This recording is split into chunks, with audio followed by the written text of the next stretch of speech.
Buenas tardes a todas y a todos y gracias por venir. Me llamo María Ponce Murcia y hoy estoy con mi compañera Paula Pérez Perea. Ambas somos antiguas alumnas de la Universidad de Murcia, donde realizamos el grado de Historia del Arte y el máster de Investigación y Gestión del Patrimonio Histórico-Artístico y Cultural. Y nos encontramos esta tarde aquí porque actualmente estamos realizando nuestros doctorados enfocados a los estudios de género. Paula por la Universidad Complutense de Madrid y yo por la Universidad de Alicante. Antes de pasar a explicar por qué quise centrar mi tesis en los estudios de género, me gustaría reflexionar en la frase de estudios de género, eso está muy de moda.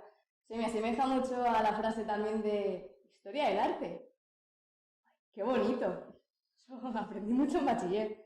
Vale, vamos a darle realmente el peso que merece este tipo de investigaciones, ya que no es algo meramente cultural. También es cierto que metemos la palabra feminismo en medio y la cosa también se tambalea. Vamos a estudiar una parte desconocida de la historia, una parte donde las mujeres estuvieron silenciadas y donde por fin a día de hoy vamos a poder darles una voz. Por eso es realmente por lo que yo quise estudiar esta línea investigativa, esta nueva forma de poder vincular tantos años de trabajo a algo tan importante como es la mujer en la historia. ¿Por qué me decanté a estudiar la posición de las cortesanas en el Siglo de Oro? Muy buena pregunta. Realmente, como he dicho anteriormente, por poder darle voz a esas mujeres silenciadas, por poder ver cuál es la otra cara de la moneda. No todo era fácil, y más si hablamos de la España del Siglo de Oro. Veremos a continuación, en mi parte, cómo realmente este tema está muy poco investigado y creo que ya va siendo hora de poder darle voz a esas mujeres. Por mi parte, investigo el papel de la cortesana renacentista en el siglo XVI y las posibles colaboraciones que realizó con diversos artistas.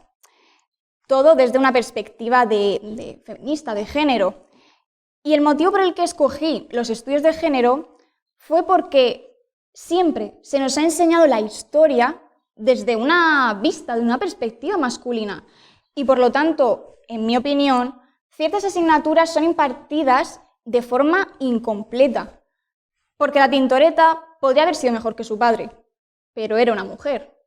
Porque Isabella d'Este convirtió la ciudad de Mantua en un importante centro cultural.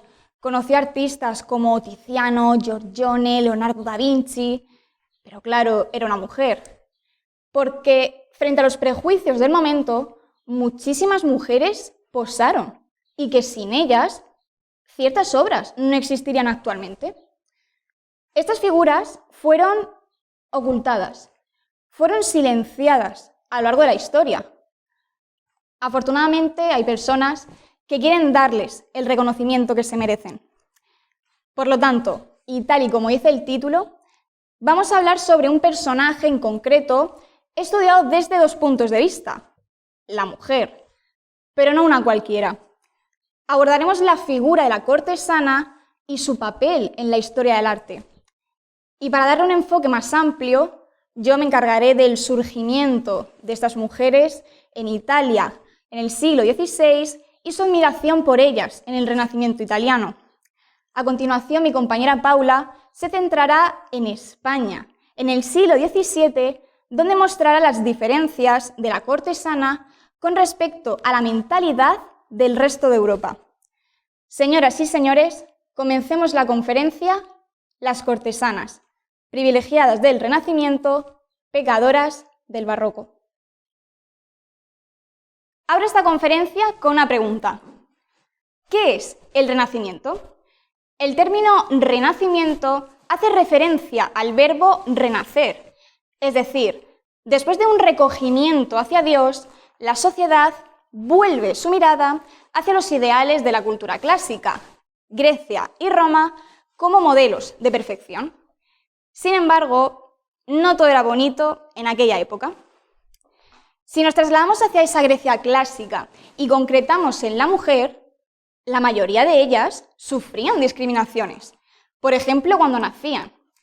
Si era niño, se mostraba en las puertas de las casas una rama de olivo. La rama de olivo es algo que encontramos en el exterior, que pertenece a la naturaleza. ¿Con qué concepto podríamos asociarlo? Con el de libertad. Sin embargo, cuando era una niña, se exhibía en las puertas de las casas un trozo de lana. Este objeto es delicado. Necesita estar en el interior de las casas para no hacerse daño. ¿Con qué concepto, con qué término lo podríamos vincular? Personalmente con el de aislamiento y por ende el de sumisión. En cuanto al modo de organización de los griegos, señalar que se basaba en el patriarcado, en enseñar a todas las mujeres a obedecer a todas las figuras masculinas de su alrededor durante toda su vida. Si aún no había encontrado marido, será el padre. Si estaba casada, el esposo. Y si era viuda, el hijo, el padre o el familiar varón más cercano. Dentro de esta estructura social surge un tipo de mujer hasta entonces nunca visto: las hetairas. En lengua griega, la palabra hetaira significaba amiga o compañera. Y a raíz de las fuentes que hoy día nos llegan, las heteras no realizaban exclusivamente la función de satisfacer las necesidades sexuales, porque eso se encargaban las palakai, las concubinas, y las pornai, las prostitutas. Las hetairas, sin embargo, eran mujeres bellas, independientes, con una formación intelectual y poseían bienes que gestionaban ellas mismas. Vivían en sus propias casas, con un servicio y disfrutaban de una libertad que no toda griega podía llegar a tener. Este modo de vida, estas cualidades, hizo que las hetairas pudieran asistir a los simposios, a conversar con otros hombres acerca de temas actuales como la política, la filosofía, incluso del arte. Aún así, ¿qué etapa encontramos posteriormente entre los siglos V y XV? La Edad Media. Y debemos de aclarar un punto muy importante porque siempre se nos ha enseñado que la Edad Media fue un periodo de oscuridad, de misoginia, de involución con respecto al Imperio Romano. Sin embargo, no fue así del todo. En estos momentos es cuando surge la poesía trovadoresca. Se crean universidades. En el siglo XII aparece el culto a la Virgen María y aparecen figuras también femeninas como Juana de Arco o María de Molina. Y conviven en estos momentos las tres religiones: la judía, la musulmana y la cristiana. Es decir, hay una diversidad cultural.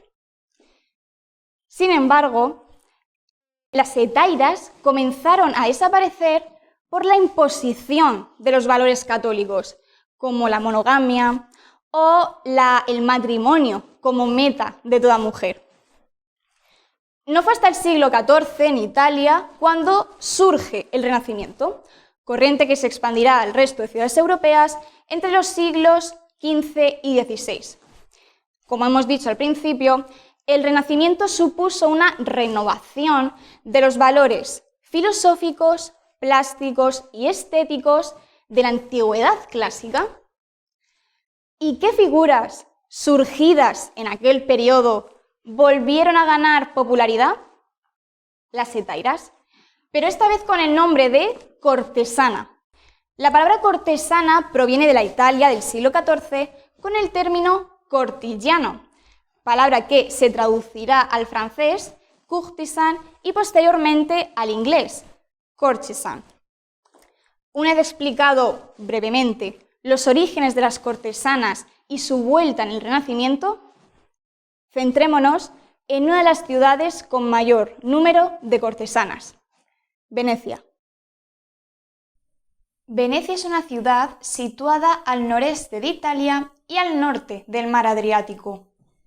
Está formado por un conjunto de pequeñas islas, en concreto 118, la mayoría de ellas unidas entre sí por 455 puentes.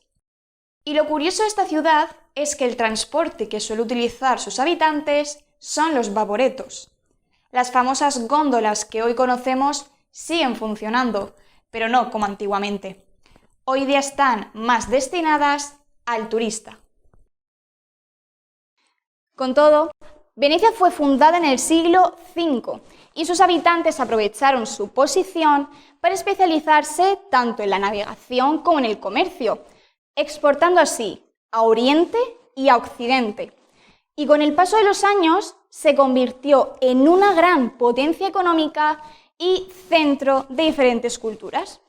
No solo eso, entre los siglos XIV y XVI, Venecia contaba con una población total de 300.000 habitantes, de los cuales 12.000 mujeres se dedicaban al trabajo sexual.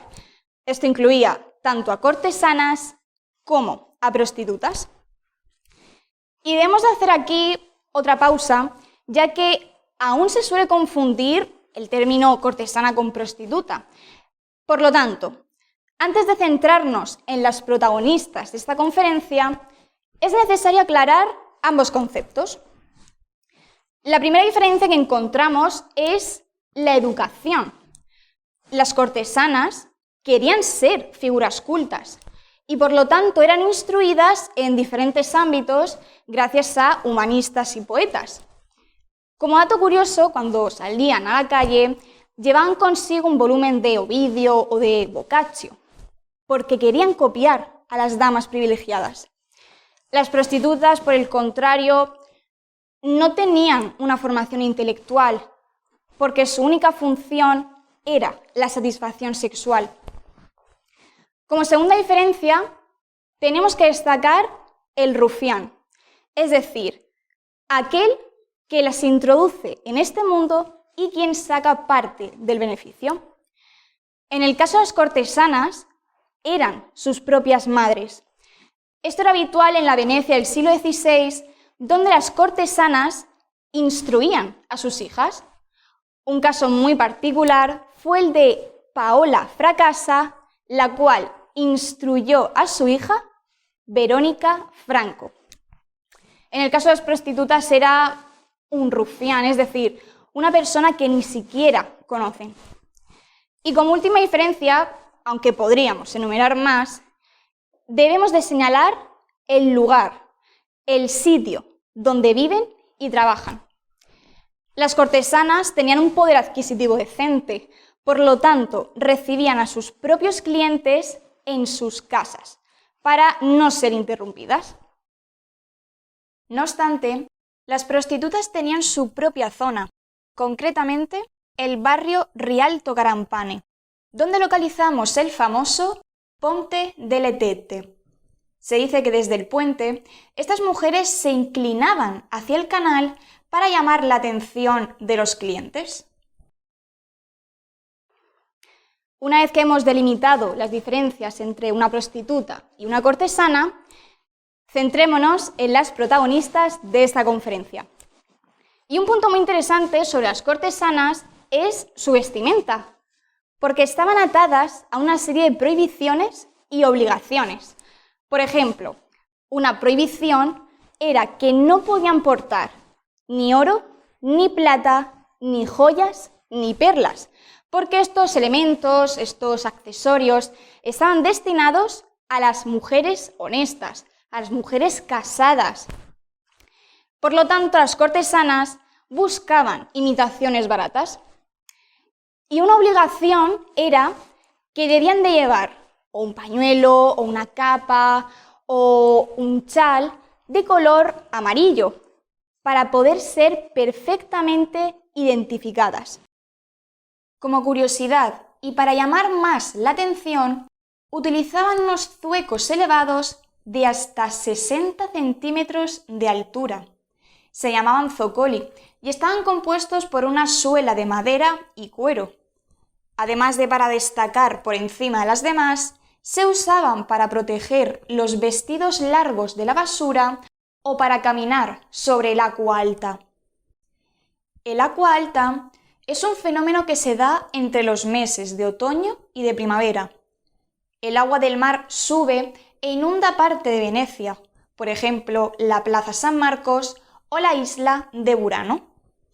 No obstante, señalar que detrás de toda esta teatralidad, los vestidos largos de seda, los zapatos de hasta 60 centímetros, la cortesana era una mujer que tenía que sufrir para destacar por encima de las demás.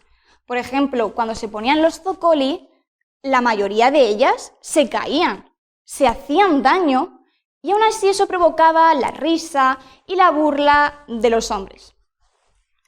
Aún así, estas cualidades y este modo de vida llamó la atención de un grupo en concreto, los artistas.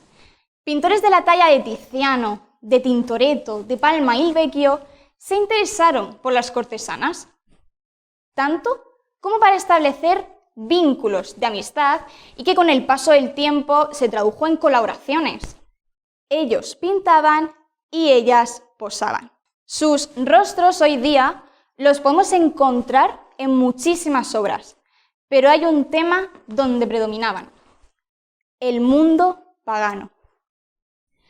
El paganismo se entiende como la práctica de religiones politeístas que no fueron aceptadas por el cristianismo, el judaísmo y el islam. Dentro de estas religiones politeístas encontramos la romana y el panteón con sus divinidades: Júpiter, Neptuno, Minerva, Marte. Pero hay un personaje muy recurrente, y fue Venus, diosa del amor, la belleza y la fertilidad. Y podemos verla en cuadros como Venus recreándose en el amor y la música, obra que realiza Tiziano en 1555. Encontramos una escena con varios personajes y dos planos claramente diferenciados. En el primero de ellos y en el lado derecho encontramos a Venus desnuda y recostada sobre una cama de sábanas blancas y granates.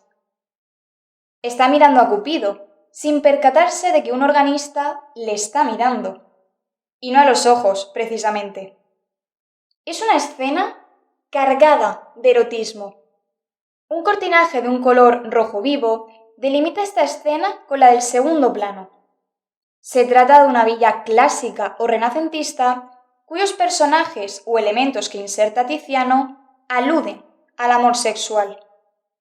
Por ejemplo, la pareja que pasea abrazada, el ciervo corriendo en busca de la hembra o el pavo real sobre la fuente. Este animal lo podemos asociar con la exaltación de la belleza, pero fijémonos sobre todo en la escultura que decora la fuente. Se trata de un sátiro sosteniendo una jarra de donde emana el agua. Los sátiros son seres mitológicos, mitad hombre y mitad cabra, que representan el apetito sexual desenfrenado. Y casualmente está en el centro de la escena, pero un poco desplazado en el lado de Venus. No obstante, me gustaría mencionar su Venus del espejo, obra realizada también en 1555, ya que presenta un elemento muy característico de las cortesanas. La escena tiene lugar dentro de una habitación decorada con un cortinaje verde. Sobre la cama encontramos tres personajes, dos niños alados, uno sostiene un espejo y otro intenta colocar una corona a Venus.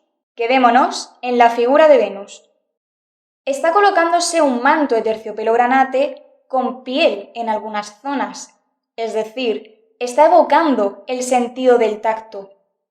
En cuanto a la postura que adopta, puede recordarnos a la Venus de Medici en Florencia o a la Venus Capitolina de Roma. Como curiosidad, esta pintura fue copiada posteriormente por Rubens o Van Dyck. Pero lo interesante de este cuadro son los dos elementos que aparecen. En primer lugar, vemos que tanto en este cuadro como en el anterior, Venus porta un accesorio, las perlas. Sin embargo, no son perlas realmente, sino bolitas que simulaban las perlas. De todas las obras de arte a partir del Renacimiento, hay dos personajes que se repiten: la diosa Venus o Afrodita y la Virgen María. Ambas tienen muchos elementos en común, pero en este caso quiero señalar uno en concreto, el cual tiene diferentes significados. La diosa Venus es la diosa del amor, representa la sencillez, la pasión, lo erótico. Sin embargo, la Virgen María, madre de Jesús, representaba todo lo contrario, esa regulación de los sentimientos dentro de la maternidad y del ámbito familiar. Como hemos dicho al principio, hay un elemento que vale para ambos personajes, pero tiene un significado distinto, y son las perlas. La diosa Venus porque nació de una concha, pero también representaba el embarazo de la Virgen María. Ante esta carga simbólica, las perlas formaron parte de la representación de las mujeres casadas y casaderas, honradas y desposadas. Ante esta norma, entre comillas, impuesta, una cortesana no podía ser representada portando estas perlas, porque estaban destinadas a las mujeres honestas. ¿Qué hicieron las cortesanas? Buscar pequeñas bolitas de oro y de plata, las cuales se asemejaban y no estaban prohibidas. El segundo elemento con carga simbólica sería el espejo. Este objeto representa el momento de reconocimiento, cuando una persona se mira y contempla lo que refleja. En este caso, Venus está mirándose asustada, preocupada, con una mano en el pecho, como si comprendiera que lo que está viendo en ese reflejo es a ella, la diosa del amor y por ende de la pasión sexual. Pero no solo las cortesanas posaron para representar a diosas romanas. También encontramos princesas griegas como Dánae.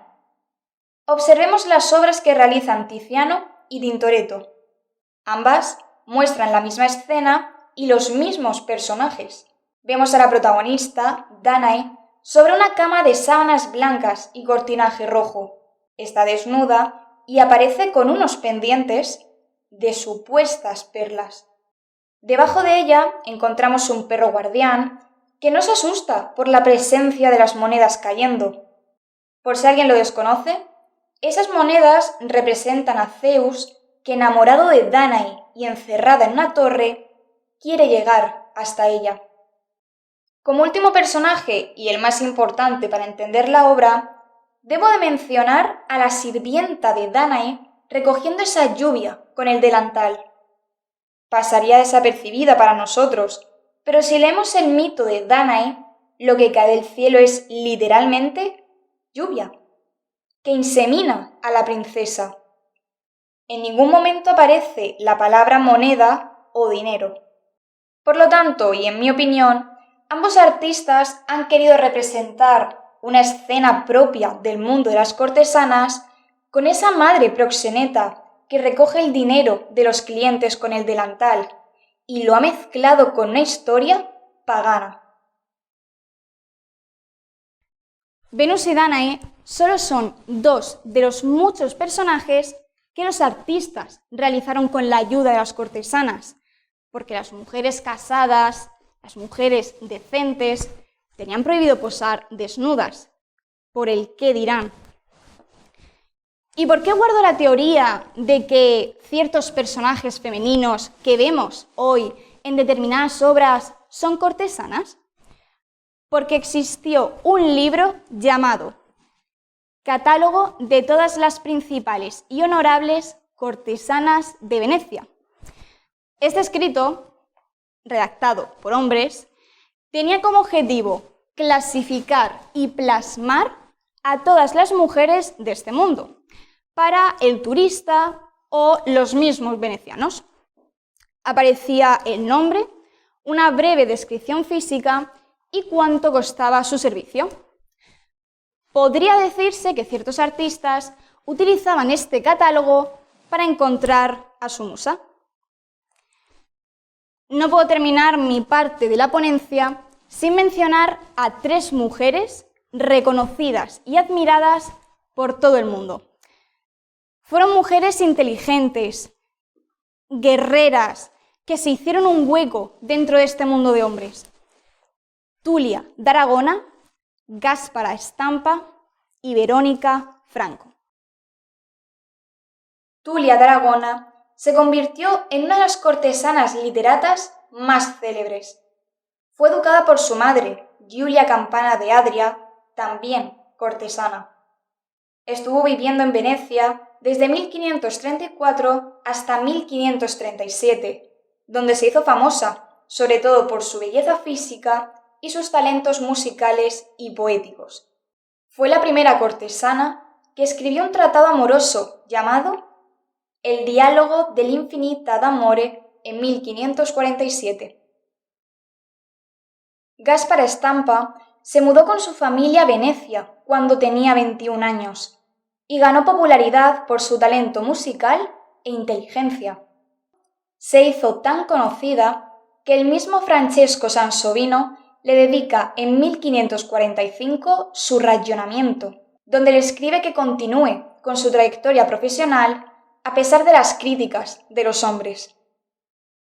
Verónica Franco, la cortesana veneciana más famosa de la segunda mitad del siglo XVI, publicó diversas obras, tanto en verso como en prosa, pero señalo su Lettere familiari a diversi, donde hace una crítica de la doble moral de la sociedad veneciana. Defendió los derechos de las mujeres y criticó el machismo que imperaba en la ciudad. Se preocupó tanto por el futuro de las cortesanas mayores que propuso la creación de una casa de acogida para darles un hogar a ellas y a sus hijos. Con todo ello, Verónica fue la última cortesana de Venecia. Todo esto que vemos no es casualidad. Desde la aparición de las primeras cortesanas hasta estas obras han pasado 2 siglos. 2 siglos que, en mi opinión, no fueron fáciles para ellas.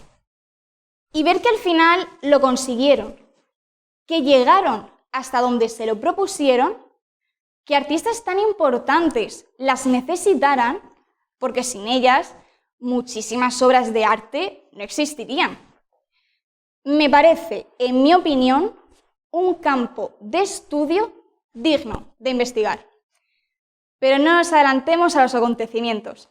A continuación, mi compañera Paula expondrá el destino de las cortesanas en el barroco español. Veréis que el siglo XVII planteará nuevas cuestiones de identidad social e ideológica dentro del territorio nacional. Muchísimas gracias. Muchas gracias, María, por compartir con nosotros y nosotras cómo era la vida de estas mujeres en el Renacimiento italiano. Bien es cierto que solamente hemos visto una de las caras de la moneda. Italia y España compartirán una rica tradición artística. Ahora bien, en el barroco se empezará a fraguar una brecha a nivel temático. Como hemos visto, la mitología es uno de los temas recurrentes en el Renacimiento, ya que bebe de la antigüedad y aprende de él. Nos dará grandes obras como las Venus que nos ha hablado María. Con el avance de la imposición religiosa en nuestro país, esta temática será prohibida, y ahí es donde se muestra el distanciamiento de las corrientes artísticas a nivel temático. Pensemos en los grandes artistas del barroco italiano: Caravaggio, Carracci, Artemisia Gentileschi, Pietro da Cortona, Bernini, Guercino. Dentro de su producción artística, los pintores seguirán tratando la mitología, conjugándola con creaciones religiosas. Ahora bien, hablemos de España, de Velázquez, Murillo, Zurbarán, Rivera, Francisco Ribalta, Alonso Cano. ¿Pensad de sus creaciones? ¿Qué predomina? Por supuesto, nos han llegado cuadros con esta temática de artistas españoles. Ya os veo pensando en la fragua de Vulcano. Pero realmente esos cuadros se realizaban como estudios del propio pintor, no como un encargo, aunque claro está, siempre hay alguna excepción. Pero lo que nos interesa es el peso de la religión en España en el siglo XVII. Para comprender cuál era el peso de la religión en las artes, es necesario que entendamos cuál era el contexto histórico de nuestro país en el siglo XVII. Para ello necesitamos remontarnos un siglo atrás, cuando se gesta el llamado Concilio de Trento, ya que será determinante para el devenir social y cultural de Europa. Brevemente, Los objetivos que se plantearon fueron definir la doctrina católica y disciplinar a sus miembros condenando la Reforma protestante, considerada por la Santa Sede como una herejía. En otras palabras, salvar la brecha de creencias e imponer una corriente, la católica, y con ella su estricta doctrina. Por lo tanto, el arte servirá como herramienta para la difusión de este pensamiento. La sociedad, a su vez, empezará a vivir los nuevos cambios que este suceso genera, siendo la sexualidad uno de los puntos a tener en cuenta. Y si pensamos en sexualidad en las artes, podemos imaginar el porqué de la prohibición de la temática mitológica. Son obras donde la tentación, la carne y las composiciones proyectan erotismo, algo que a partir de este momento pasará a estar totalmente condenado. Además, solo un dios impera. Ya no veremos a Venus, veremos a la Virgen. No habrá ningún Baco disfrutando de sus bacanales, sino Cristos ensangrentados. Una pasión diferente, pero una pasión que conmueve y hace que la masa se someta.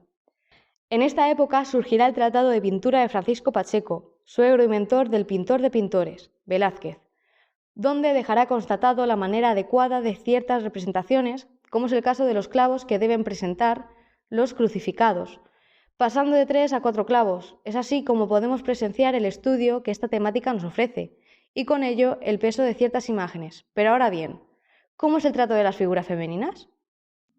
En este apartado me gustaría resaltar cómo marcaba la religión a aquellas mujeres que no seguían la senda de Dios o la palabra de Dios, para así poder comprender cómo eran las representaciones de las cortesanas en el barroco español, ya que estará muy ligado el pecado con la mujer. Si pensamos en el ideal de belleza, de bondad, de pureza en el arte occidental, la imagen que se nos figura en la cabeza es el de la Virgen María. Su trato y avance iconográfico es muy interesante de analizar, ya que en el románico se nos presentará una madre que no interactúa con su propio hijo, una imagen fría de la figura más plena del barroco.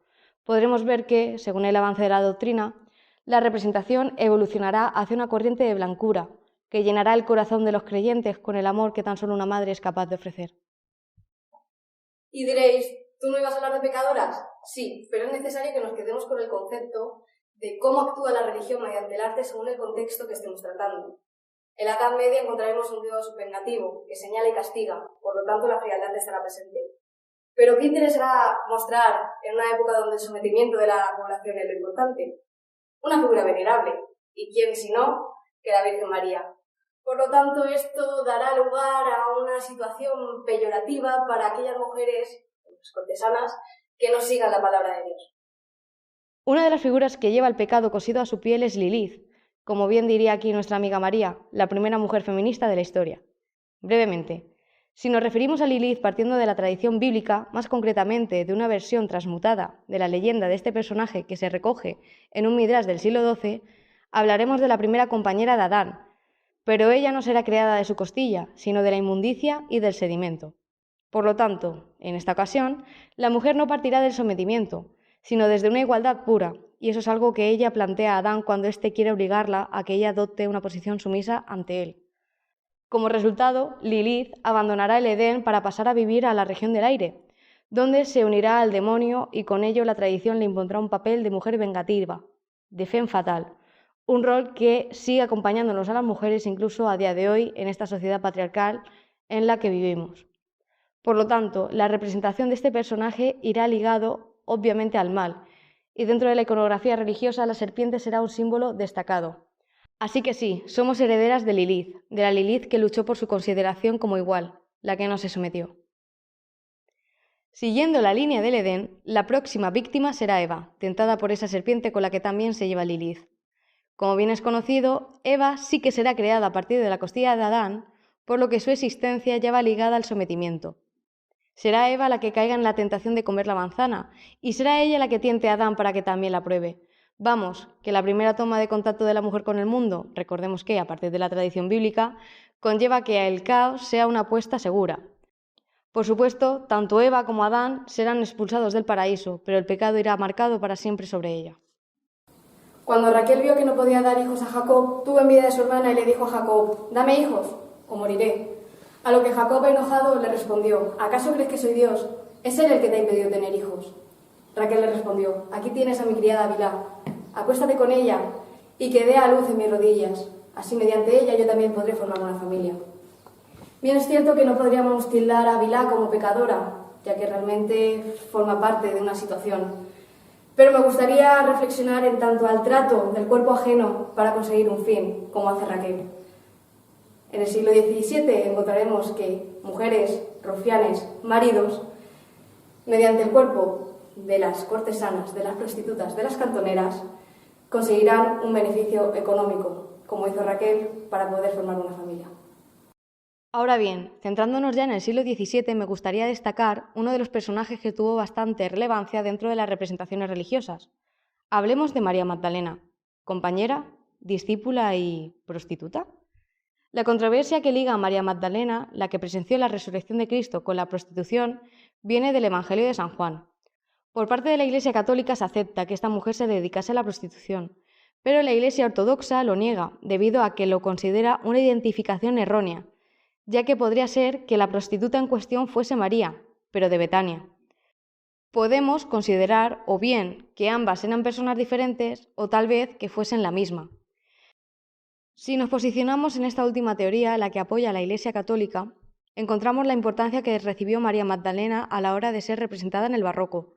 Tratando esta época donde el adoctrinamiento de la masa va ligado a la lucha del pecado, sobre todo del carnal, ¿qué mejor personaje para representar la redención que María Magdalena, la que fue pecadora, pero supo acoger la palabra de Dios y ser devota?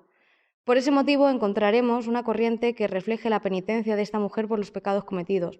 Por lo tanto, la mujer deja de ser femme fatal, siempre y cuando siga la doctrina. Vamos, en resumen, no seas Lilith, no seas Eva, sé María Magdalena. Pienso que el concepto queda claro después del análisis de comportamiento que plasma cada una de estas mujeres. Por lo tanto, creo que es el momento de pasar a hablar de la prostitución. Anteriormente, María nos ha explicado la diferencia que existe entre cortesana y prostituta. Será en el siglo de oro español donde veremos que esta disparidad se acentúa, ya que las cortesanas contarán con la protección de la aristocracia, del propio rey Felipe IV. Y bien es cierto que teniendo contacto directo con religiosos es bien fácil expiar tus pecados y no evitar, por lo tanto, cometerlos. Ahora bien, el pecado carnal pasará a estar en las calles, donde el pueblo analfabeto tendrá miedo de pecar, tendrá miedo de no someterse a esa doctrina religiosa. Por lo tanto, aparecerán cuadros, personajes, que ayuden a que esta gente tenga un espejo donde mirarse. Y buen ejemplo de ello será María Magdalena. Si María Magdalena pudo redimirse y pasar a formar parte del legado divino, tú, plebeya, ¿cómo no vas a poder hacerlo? Si tuviera que destacar una de las mujeres que participó dentro de la vida picaresca del barroco español, me quedaría con María Calderón, también conocida como la Calderona o Marizápalos. Con ella podremos desarrollar el papel de amante, ya que fue Felipe IV quien se fijó en ella. Pero, ¿quién era la Calderona? María Calderón nace en Madrid en 1611. Fue abandonada en la puerta de Juan Calderón, hombre que estuvo ligado al teatro de la época.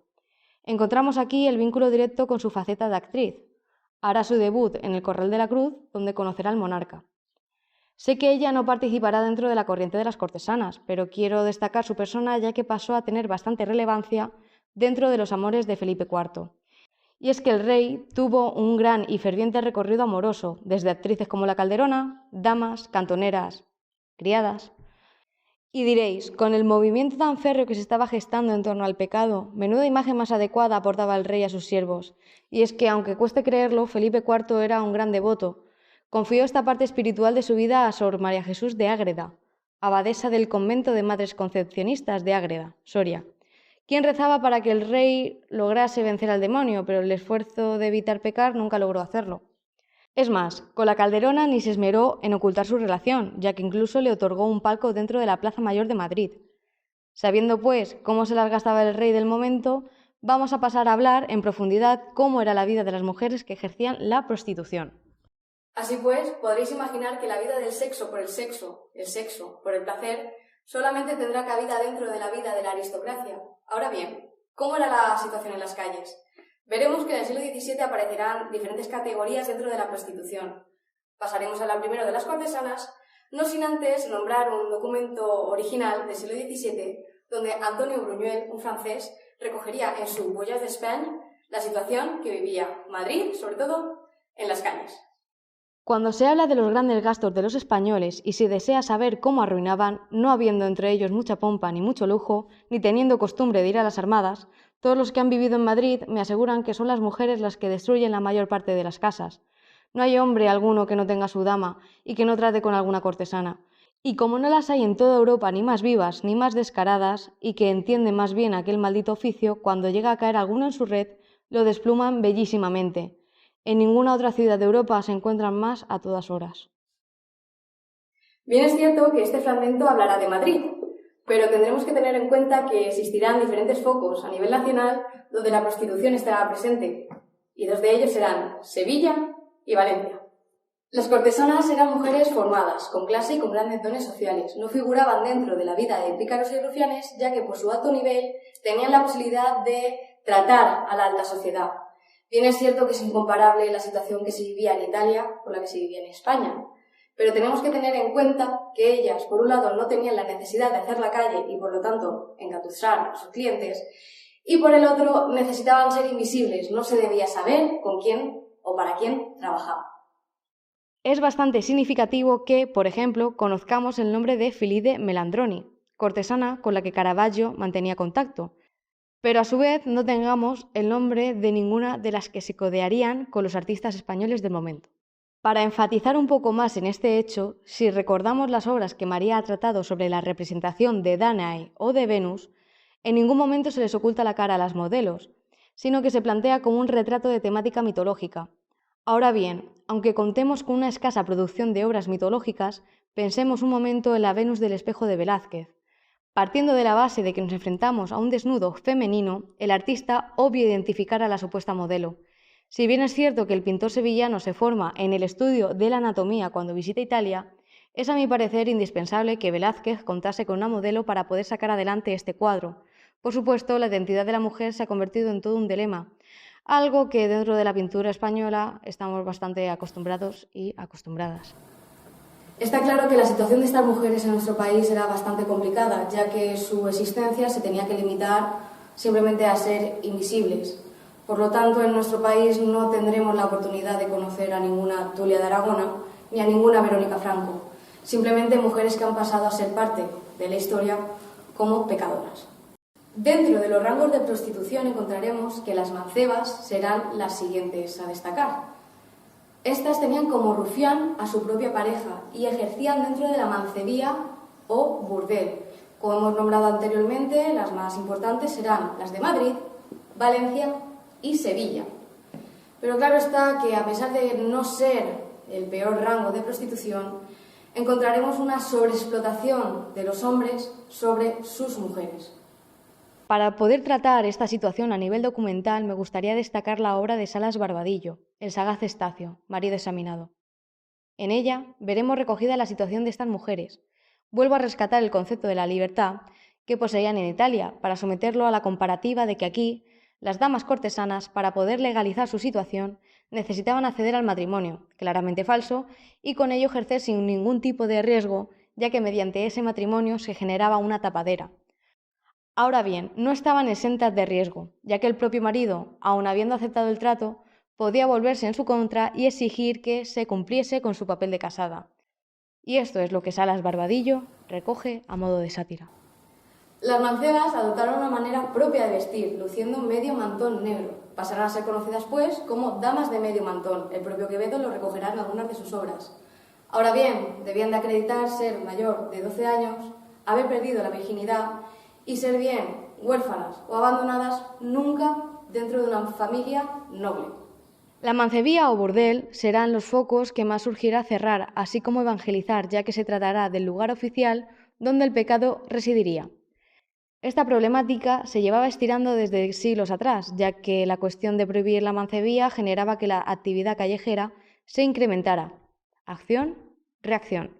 Si cierras el burdel, se hará la calle, situándose en muchos casos el nuevo alojamiento en las propias casas de las mancebas. Si profundizamos cómo se encontraba la mancebía en el siglo XVII, debemos destacar, por un lado, que el burdel también se tiene que considerar como un lugar de encuentro social, ya que era un espacio de reunión varonil. Para muchos hombres se convirtió en la primera toma de contacto con el sexo, pero a pesar de las visitas de los más jóvenes, muchos de ellos todavía sin ningún tipo de compromiso, La problemática se generaba con los ya casados, no solo por pecar, sino por faltar al acuerdo sacramental del matrimonio. En una etapa donde las enfermedades mermaban la población y donde las creencias ligaban el coito a la descendencia, desaprovechar la posibilidad de que una relación no diera frutos y se hiciera por mero placer era algo que se debía castigar, y por supuesto el señalamiento iría dirigido sobre las mujeres herejes, que entregaban su cuerpo a cambio de dinero, las tentadoras, las brujas del sexo y el placer. Las ciudades que poseían los burdeles más destacables eran Madrid, donde en el conocido barrio de Lavapiés se acogería a estas casas de placer; Valencia, en el cual estuvo Bartolomé Joly, limosnero del rey de Francia, dejando el siguiente testimonio de la situación de la ciudad. Hay en Valencia, como en el resto de España, pero más delicioso aquí, un grande y célebre lugar de mujeres dedicadas al placer público, que poseen todo un barrio de la ciudad. Y Sevilla, donde encontramos el famoso compás. Si hablamos del grado más humilde de prostitución, encontraremos a las cantoneras o rameras, aquellas que ejercían en la calle y acechaban a sus clientes desde los propios cantones. Serán las que más expuestas estén a las enfermedades venéreas, algo que por tiempo no voy a poder tratar, y que a su vez encontramos divididas en golfas, aquellas que eran de más baja calificación, y damas de amor, aquellas que podían ejercer dentro de su propia casa. No hay ciudad en el mundo donde se vean más meretrices a todas horas del día. Las calles y los paseos están llenos. Van con velos negros y los repliegan sobre el rostro, no dejando sino un ojo al descubierto. Hablan de modo atrevido, mostrándose tan impúdicas como disolutas. Lope de Vega, a su vez, recogería en El sabio en su rincón las artimañas de las cantoneras. Para finalizar mi parte de la conferencia, me gustaría tratar una serie de creaciones donde la tentación hacia el pecado carnal estará presente. Y sí, la mujer será el vínculo que lleve a los hombres de bien a caer en lo prohibido. En primer lugar, y perdonadme por utilizar una obra que no pertenece al contexto que estoy tratando, quisiera hablar de las tentaciones de San Antonio, obra que realiza Patinir y Masís. En ella veremos a un grupo de mujeres intentando tentar al santo. Me gustaría destacar el detalle de la manzana y la actitud que adopta cada una de las partes. Además, si os fijáis, la fealdad del rostro de una de estas mujeres nos permitirá ver cómo lo incorrecto siempre tiene detrás a fuerzas malignas. Para que quede reflejado un poco el avance de esta temática, me gustaría que vieseis la obra que Felician realiza en el siglo XX. Por otro lado, con las tentaciones de San Jerónimo, podremos observar en esta obra de Valdés Leal cómo el religioso se aferra a la fe para vencer la propuesta de las mujeres que quieren tentarle. De nuevo, encontraremos a un grupito de mujeres actuando de manera sugerente para intentar hacer que un hombre caiga en la tentación. Creo que el concepto queda bastante claro. Ahora bien, si nos fijamos en la composición que realiza Velázquez en la Tentación de Santo Tomás de Aquino, veremos que el peso de la pintura pasará al propio santo. No veremos el momento donde la cortesana intenta seducir al religioso. No, el artista nos mostrará el momento más álgido, donde los ángeles reconfortan a Santo Tomás de Aquino tras haber vencido al mal. Si os fijáis, posiciona a la mujer huyendo un tanto aturdida por la situación que está presenciando, pasa a un segundo lugar a pesar de que realmente esta acción ha terminado ocurriendo por su tentación. María anteriormente nos habló de la vestimenta de las cortesanas italianas, y si observamos veremos que esta mujer llevará un atuendo adecuado a esta descripción, estando incluso esas bolitas a modo de pendientes presentes. Si una cosa nos ha quedado clara es que el papel de la mujer va ligado al pecado. La sumisión era la opción válida y con ello la obligación de ser invisible, sobre todo para aquellas mujeres que tenían contacto directo con la parte más relevante de la sociedad, algo que en otros países como Italia y Francia no pasaba. Son muchas las historias que se han ido quedando por el camino, a pesar de que a nivel literario la situación se recogiese a modo de sátira. En las artes la cosa será muy diferente, como ya hemos podido observar. El legado religioso predominará y tendremos muestra de aquellas mujeres venerables, así como unas composiciones que plasman una pasión que llega a la retina del fiel y que le enseña el camino a seguir. Por lo tanto, el pecado será señalado y con ello las mujeres que viven de manera inadecuada. Buen ejemplo de ello siempre serán las tentaciones carnales.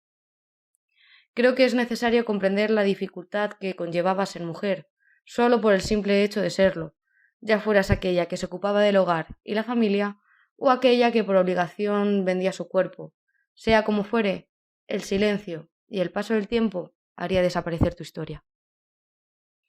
A lo largo de esta conferencia hemos podido observar un cambio muy significativo acerca de las cortesanas.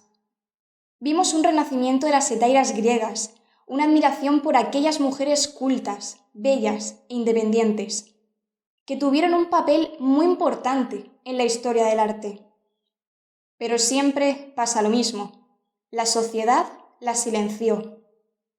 ¿Cómo una mujer podía estar a la misma altura que los hombres? ¿Cómo una cortesana tenía el derecho de criticar el machismo de la sociedad? Aún estamos a tiempo de cambiar las cosas. Estamos a tiempo de darles el reconocimiento que se merecen. Estamos a tiempo de transformar la historia del arte y darles una voz a aquellas mujeres que en su día no la tuvieron.